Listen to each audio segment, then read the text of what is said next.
I've been a general surgery resident at Mount Sinai Hospital in New York for almost 3 years now. My name is Dr. James Holloway, a 32-year-old surgeon who thought he'd seen it all in this place. Patients who come in at death's door and walk out a few days later. Cases that medical textbooks never mentioned, nights where the fatigue is mixed with adrenaline and you don't even know what time it is anymore. But what happened in the early hours of March 14, 2024, completely changed my perception of what is and is not possible. It was 2:40 in the morning when I met Marcus Chen, a 27-year-old man with dark hair, always messy, and a quick smile even when in pain. Acute appendicitis. Nothing extraordinary. A simple, routine surgery that I'd done dozens of times. The young man was nervous but tried to play it cool. He joked about being scared he wouldn't wake up. I told him he'd be up in a couple of hours, would drink some terrible hospital coffee, and would go home the next day. Marcus laughed. He asked if I believed in coincidences. I thought the question was strange, but answered, "Yeah, sure, of course." The young patient then looked me in the eyes with an intensity that made me uneasy. "I don't," he said. "Nothing happens by chance, doctor." The surgery was scheduled for 6 in the morning. Marcus was taken to room 412, West Wing, 4th floor. A standard room. 2 beds, a window with a view of 5th Avenue, white walls, the smell of disinfectant mixed with reheated coffee from the machine down the hall. He was alone. The other bed was empty.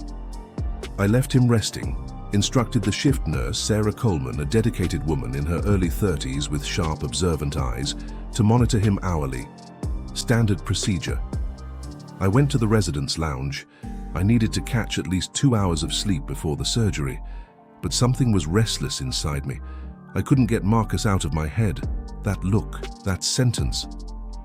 Nothing happens by chance. At 4:36 in the morning, my pager went off. It was Sarah. Her voice was trembling, almost a whisper. "Dr. Holloway, you need to come to room 412 now." I ran down the empty halls. My heart was pounding faster than it should. When I arrived, Sarah was standing in the doorway, pale, eyes wide. He's not here," the nurse said. I rushed into the room. The bed was empty. The sheets were perfectly folded, as if no one had slept there. The pillow still held the shape of his head. But Marcus was gone. No sound, no trace. Just a heavy, thick silence that seemed to suck the air out of the room. And then I felt it. A sensation I can't describe even now, as if something or someone had just left. "Did you check the bathroom? The halls?" My voice came out louder than I intended. Sarah nodded quickly, her eyes still wide.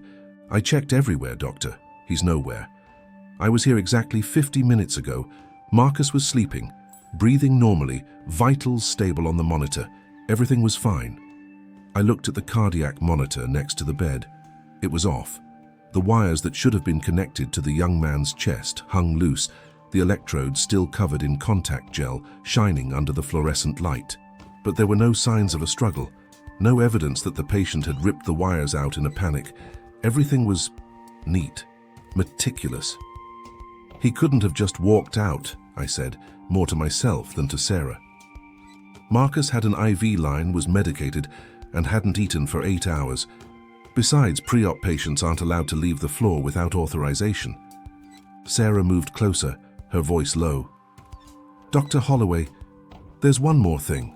She pointed to the nightstand.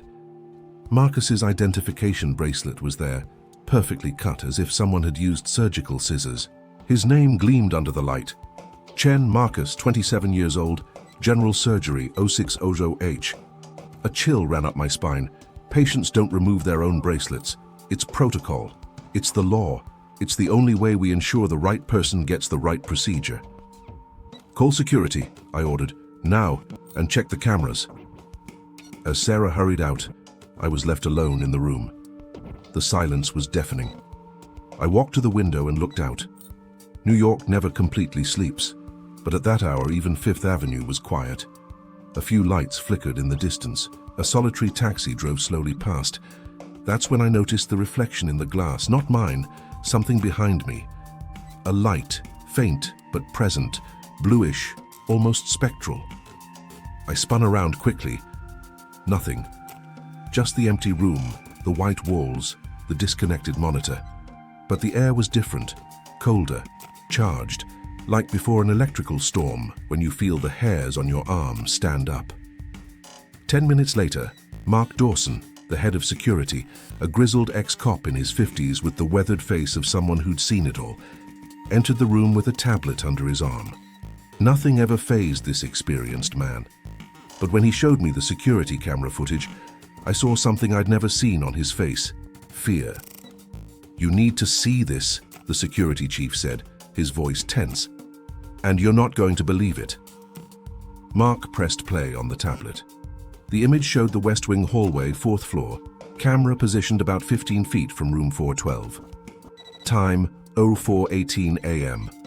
The hallway was empty, silent, with only the emergency lights casting long shadows on the walls. "Watch the door to 412, Mark said, pointing at the screen. Nothing happened for a few seconds. Then at 04:19 and 32 seconds, the door opened, by itself. Not violently or abruptly, slowly, softly, as if someone were gently pushing it from the inside. But no one came out. I felt my stomach clench. "Go back, play it again." Mark rewound. We watched it 3 times. Always the same. The door opening, the empty hallway, no one, nothing. It could be the air conditioning, I tried to rationalize. Air pressure, a draft. "Watch the rest of it," the ex-cop cut me off. At 04:19 and 48 seconds, something happened that made my blood run cold. A light. A bluish, glowing, almost pulsating light began to leak through the open door. It wasn't a reflection. It wasn't a flashlight. It was something alive that moved, that undulated like water. The light filled the hallway for exactly 6 seconds, and then it vanished. It simply went out, as if someone had flipped a switch. The door to room 412 remained open. The hallway returned to normal, empty, silent. "Is that some kind of camera glitch?" My voice was shaky. Mark shook his head. I checked. "Camera's working perfectly, no interference, no technical fault, and there's more." He swiped his finger on the screen, switching to another camera. "Look at the fire escape stairwell camera." The image showed the access door to the stairwell at the end of the hall.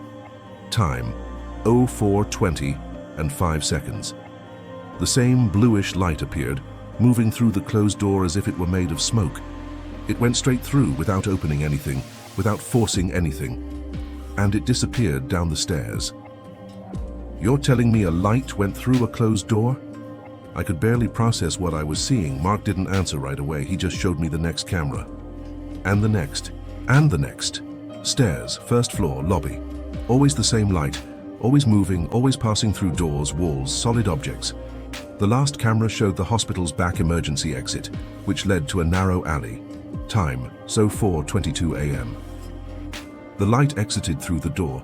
This time the door actually swung open and dissipated into the cold March pre-dawn air. And then it was gone. Completely. "What about Marcus?" I asked, my throat dry. "He doesn't show up on any camera," Mark said. "Not leaving the room, not in the halls, not on the stairs. It's like he evaporated." Sarah was behind us, hearing everything. The nurse whispered, more to herself than to us, "This isn't possible. People don't just disappear like this." But Marcus had disappeared, and something had been in that room with him. I went back to room 412 alone. I needed to understand. I needed to find something, anything that made sense.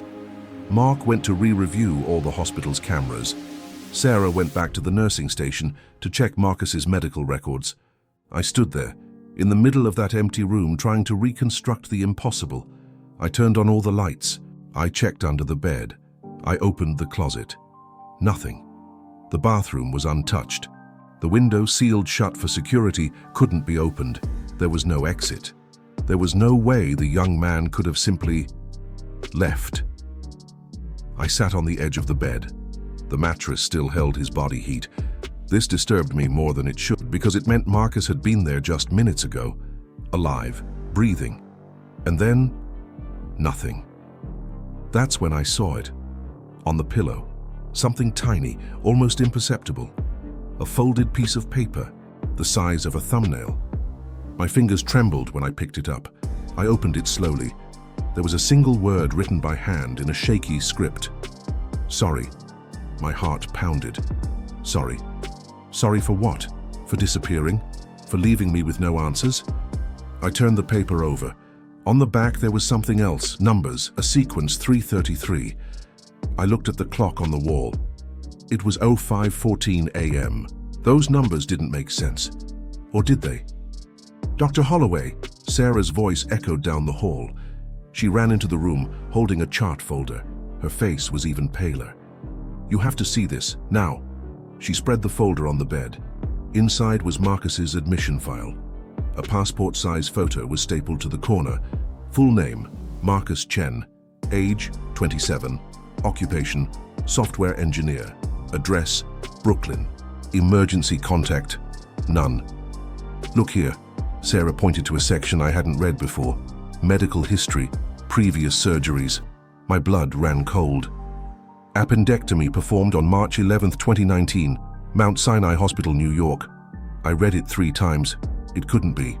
Marcus had been admitted to have his appendix removed, but according to that record, his appendix had already been removed 5 years ago, in the same hospital, by a Dr. Richard Brennan who had retired 2 years later. This doesn't make sense, I whispered. Nobody has 2 appendices. It's impossible. Sarah looked at me with an expression I'll never forget. Pure terror. Dr. Holloway, I called the emergency contact Marcus gave at the front desk last night, the number he wrote on the admission form. And? The number doesn't exist. It never has. The company he said he worked for closed down in 2021. And the Brooklyn address? She paused, her voice breaking. It's a vacant lot. There hasn't been a building there for 7 years. The room seemed to spin around me. I picked up Marcus's photo from the chart. I looked at that face, that smile, those eyes that told me, nothing happens by chance, doctor. Who or what had I met in the middle of the night? I called the hospital's records department. It was 5:40 in the morning, but someone is always on call. A sleepy voice answered. I asked them to check Marcus Chen's complete history in the system. Date of birth, June 12, 1997. Valid social security number. Active health insurance. Everything's in the system, Dr. Holloway, the attendant said. Patient registered yesterday at 11:47 p.m. Arrived through the ER with acute abdominal pain. Tests confirmed appendicitis. Surgery scheduled for... I know that, I interrupted. But he had this surgery before in 2019, right here. Silence on the other end of the line, the sound of keys being pressed. Then her voice returned, hesitant. Sir, there is no record of any prior surgery. No visit to Mount Sinai before last night. His history is clean. I hung up. I looked at Sarah, who was clutching the folder as if it were a bomb about to explode. Someone altered the records, the nurse whispered. Or that file is wrong. Or Marcus wasn't who he said he was. We left the room. The hallway was beginning to come to life. Nurses were changing shifts. Doctors were arriving for morning surgeries. But everything seemed distant, blurred, as if I were looking through a veil. We went to the ER reception. The night shift receptionist was still there, finishing her shift. Laura Mendez, a friendly young woman of 23, always efficient with a warm smile. Laura, do you remember the patient Marcus Chen? He came in last night? She thought for a second. The Asian guy? Tall, messy hair. Sure. He was in a lot of pain, but he kept his sense of humor. Joked that hospitals were bad luck for him. Did he come alone? Yes. By taxi, I think. Or Uber. I don't remember exactly. The receptionist typed something on the computer. Let me see here. Yes, he signed in at 11:47 p.m. Paid by insurance. Everything normal. Did you check his documents, ID, driver's license? Laura frowned. Of course, standard procedure. He showed me his New York driver's license. I made a copy. It's filed. She opened a drawer, searched for a few seconds, and handed me a sheet of paper. It was a copy of Marcus Chen's driver's license. Photo identical to the medical file. Brooklyn address. Date of birth, 12/06/1997. Expiration, 2027. Everything looked legitimate, except for one detail. In the bottom right corner of the document, where a barcode should have been, there was a smudge. A small distortion, as if the printer had malfunctioned. But the more I looked, the more I realized it wasn't a technical flaw. It was a pattern. Intertwined lines forming something that looked like a wave, or a light, or... "Dr. Holloway," Laura pulled me back to reality. "Is everything okay?" I didn't answer. I just grabbed the copy and walked away. Sarah followed me. "What is it? What did you see?" I stopped in the middle of the hallway. I showed her the distortion on the copy. "Do you see this?" She looked, bringing the paper closer to her eyes. "It's just a printer error, right?" But it wasn't. I knew it wasn't. Because that same shape, that same wavy pattern, was burned into my retina from the moment I saw that blue light on the security cameras. And then my cell phone rang. Unknown number. I hesitated, but answered. The voice on the other end was distant, muffled, but I recognized it immediately. It was Marcus. "Dr. Holloway, I need you to listen carefully. I don't have much time." My hand was shaking so badly I almost dropped the phone. Sarah looked at me with wide eyes, trying to understand what was happening. I put the phone on speaker. Marcus's voice was static-filled, cut by crackle, as if the young man were calling from very far away or somewhere else entirely. "Marcus, where are you? What's going on?" My voice sounded more desperate than I wanted. "It's not about where I am, doctor. It's about when." His voice was calm, resigned, but there was something in it. Sadness, urgency. I should never have gone to the hospital last night. I knew it, but I had to try. "Try what, Marcus? You're not making sense. You disappeared, simply evaporated from the room. The cameras showed a light." "I know what the cameras showed," he interrupted me. "And I'm sorry about that. I'm sorry I dragged you into this. But you need to understand one thing. At 3:33 a.m., every March 14th, I disappear. It doesn't matter where I am. It doesn't matter what I do. It always happens." Sarah covered her mouth with her hand. I felt the hallway spin around me. That's impossible," I said, but my own voice sounded weak, unconvinced. "I thought the same thing. At first." Marcus's voice trembled. "It first happened in 2019. I was at Mount Sinai. Room 412, same surgery, same appendicitis, everything identical.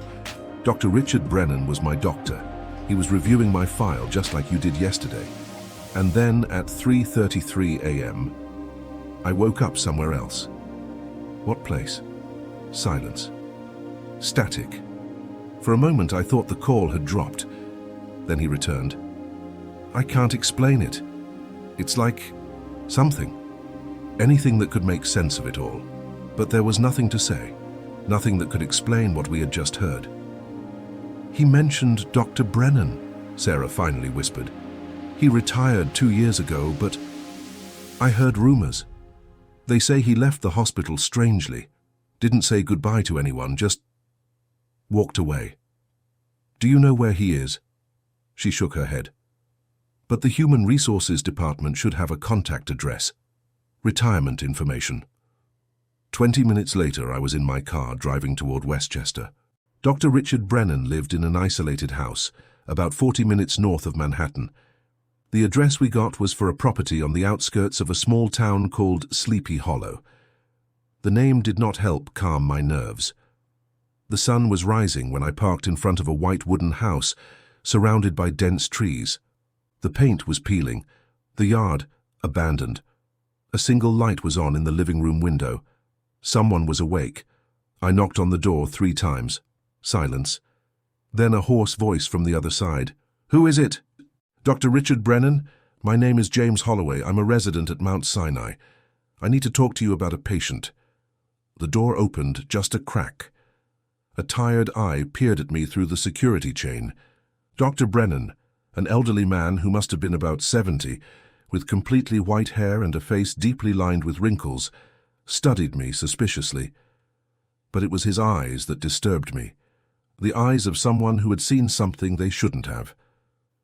"What patient?" the old surgeon asked, his voice wary. "Marcus Chen." The door slammed shut. I heard footsteps walking away. I knocked again, harder. "Dr. Brennan, please." He disappeared this morning from room 412, exactly like what happened to you in 2019. The footsteps stopped. Silence. And then, slowly, the door opened. Dr. Brennan was pale, trembling. He pulled me inside and quickly closed the door, locking all the bolts.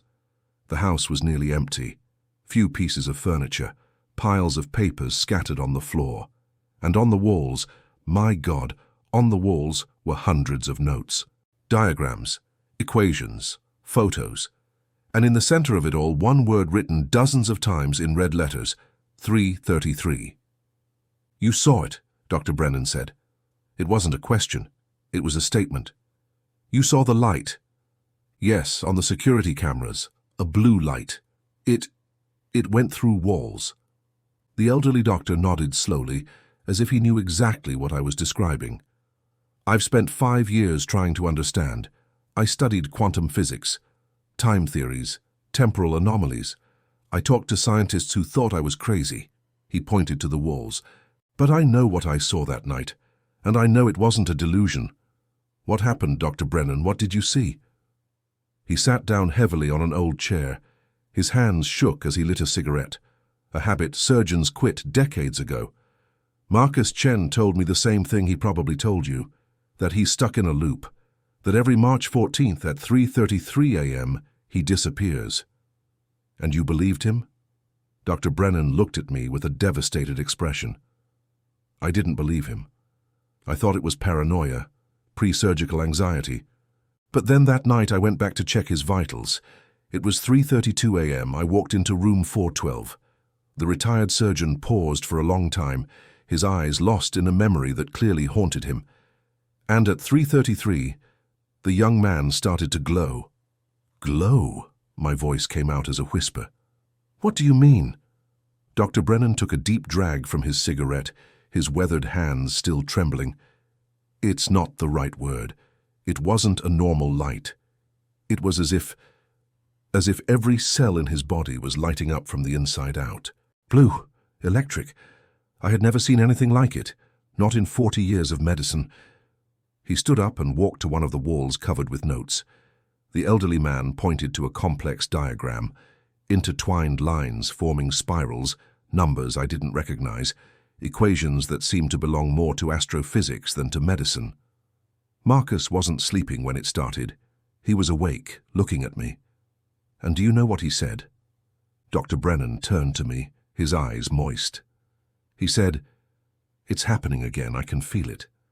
Please, doctor, don't let me go." I felt a lump in my throat. "And what did you do?" I tried to hold him. I put my hands on his shoulders, tried to keep him in the bed. But it was like holding water, or smoke. He was becoming translucent. I could see right through him, see the wall behind, see the cardiac monitor, and the light became more intense, so intense that I had to close my eyes. How long did it last? 6 seconds, maybe 7, and when I opened my eyes, he was gone, completely.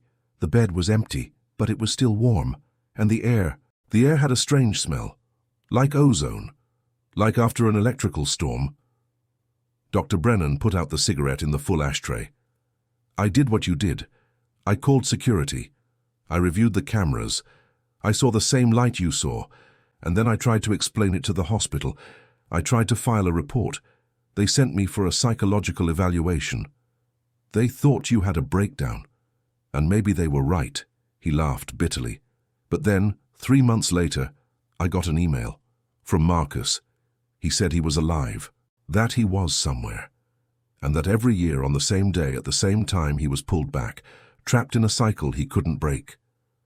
I looked at the walls again. There were photos, newspaper clippings, maps.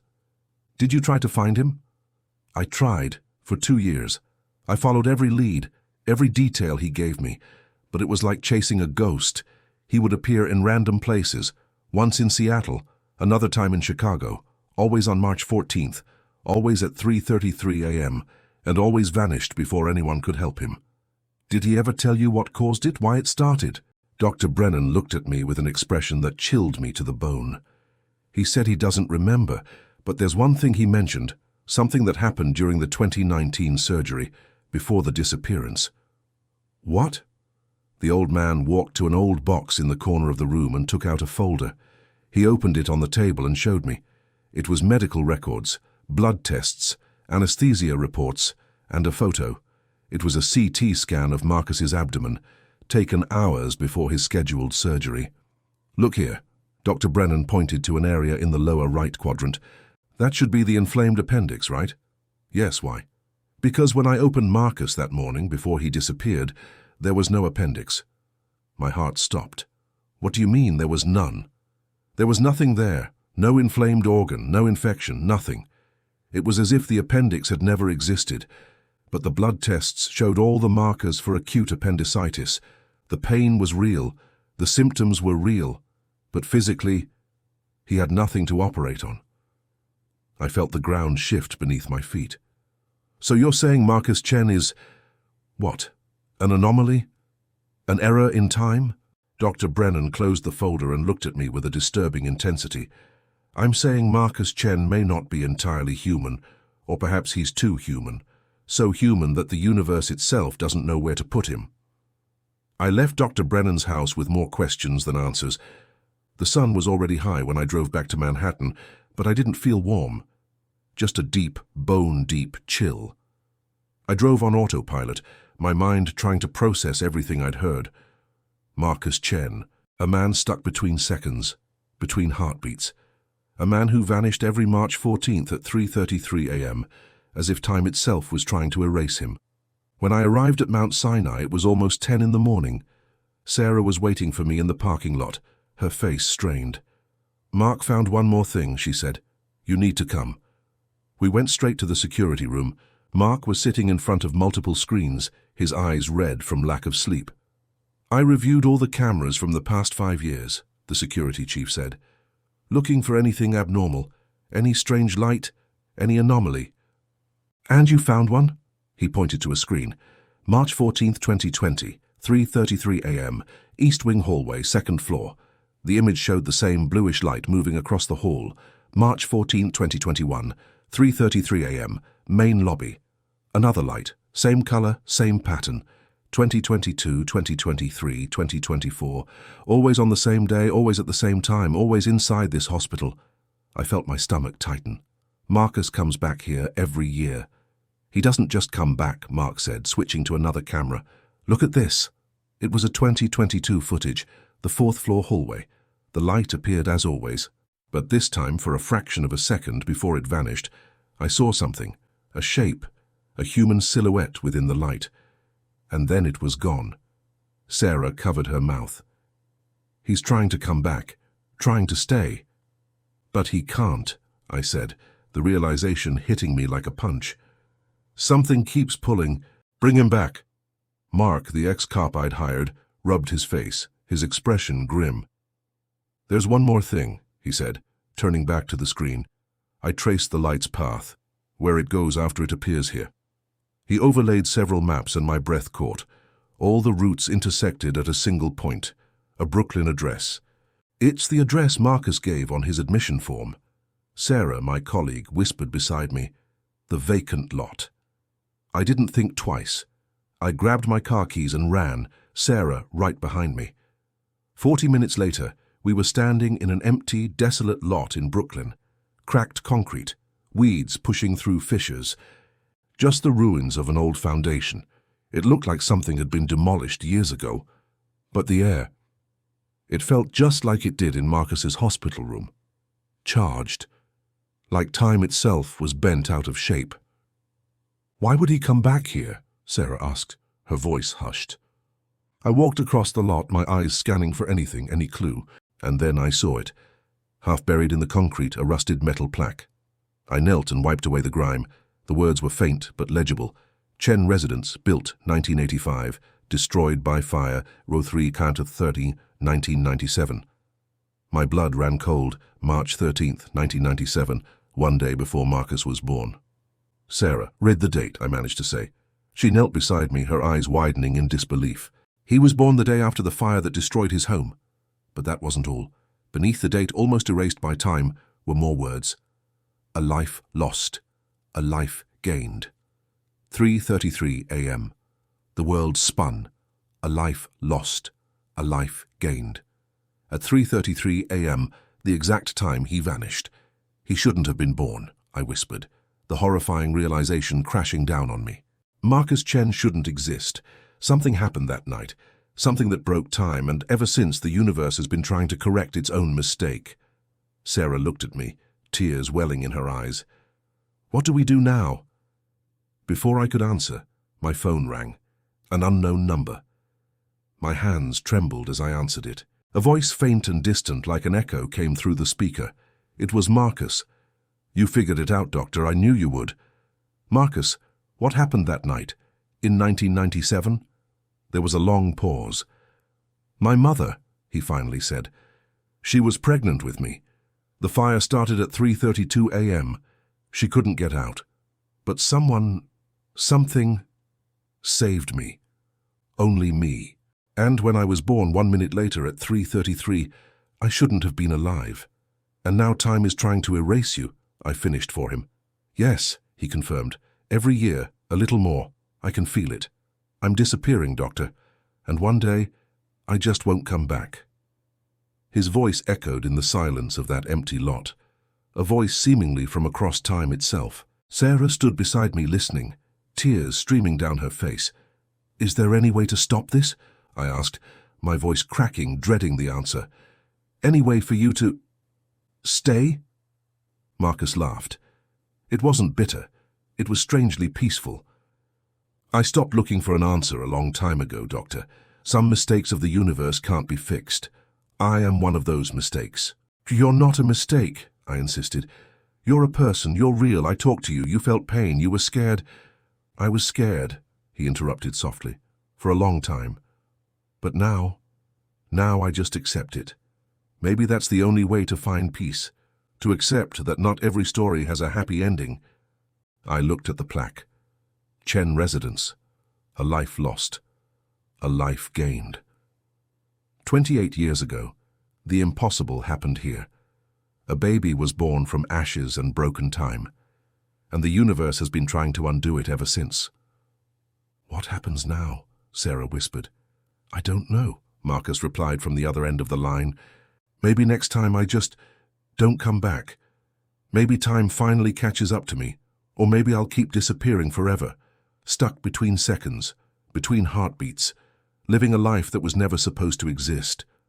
I closed my eyes, thinking of all the lives I'd fought to save, lives that clung to every second.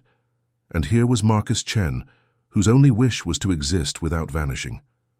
Thank you, Dr. Holloway, he said, his voice fading, for believing, for looking, for not treating me like I was crazy. That meant more than you know. Marcus, wait. But the line was dead. I stood there, phone in hand, the silence deafening. There was no medical report that could capture this. I knew I could never officially tell this story. Who would believe it? A patient who vanishes, a light that passes through walls, a man trapped in an annual time loop. But I know the truth. Sarah knows. And somewhere, between the seconds the clock doesn't mark, Marcus Chen still exists, still vanishes, still returns. Sometimes medicine simply can't explain everything. Sometimes the universe holds secrets far beyond our scientific grasp, mysteries that live between light and shadow. Between 3:32 and 3:34 a.m. If this story touched you, if you were left wondering about the mystery of Marcus Chen, please give this video a like. I'm curious to know what you think. Do you believe there are things science will never be able to explain? Let me know in the comments below. And if you want more impossible stories from the hospital corridors that challenge everything we think we know, subscribe to the channel and hit that notification bell. There are more secrets to share, and I'm going to tell you all of them. Thanks for watching.